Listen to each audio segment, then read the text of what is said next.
Very good afternoon. My name is Iwona Chojnowska-Haponik and I'm part of Business Location and Advisory team in JLL. My role is to attract investors and help them understand business and business environment, especially in Europe.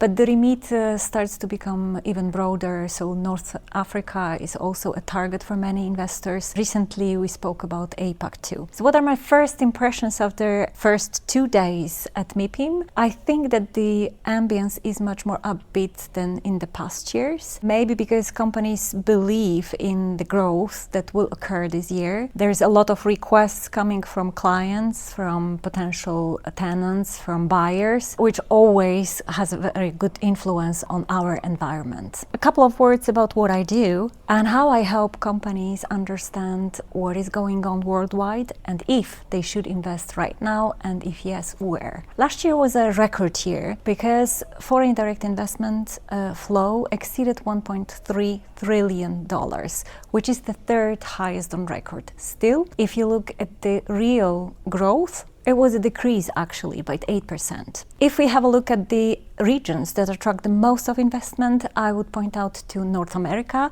which grew by 13%. Europe did not that great, with a decrease of around 45%. Asia -7%, but still great hopes for the future. The most prominent investors is still the US, but they are chased by Chinese companies and Japanese companies. In fact, China took over US in Europe. They are second largest investor in Asia, and they are very present in both Americas. So today, when we have to advise, or we are advising companies where to go, where to locate, we focus on many challenges that companies are facing. Obviously, trade wars, protectionism, but also tight labor markets in some geographies, and where they are not that tight, skills a big problem sometimes. Real estate is yet another request or need that companies express, and they are approaching differently real estate as such. So they used to go for either huge greenfield projects.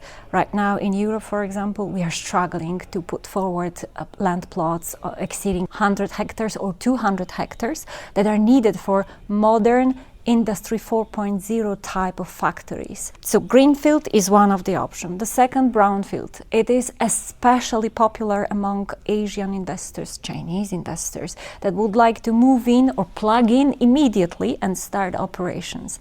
This is the way they act. We should adjust to those needs. And there is also a shift in terms of the ownership of real estate. Manufacturing companies used to love to own their premises, machinery, all the assets, have them in their books. Right now, there is a very careful approach towards owning.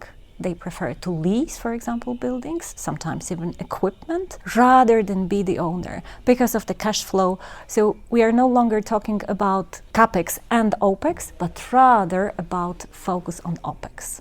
Well, forecasts are moderate, according to UNCTAD, that monitors investment situation around the globe. Certainly, there are some sectors that will drive investment. First, advancement in technology. So everything related to AI, cybersecurity, cloud computing will generate new investment. The trend of setting up semiconductor manufacturing and data centers has been with us for over a year and will keep growing certainly. Another very important feature is transition towards green energy, green economy, that will drive investment in EV supply chain, but also everything related to green hydrogen, for example, clean tech.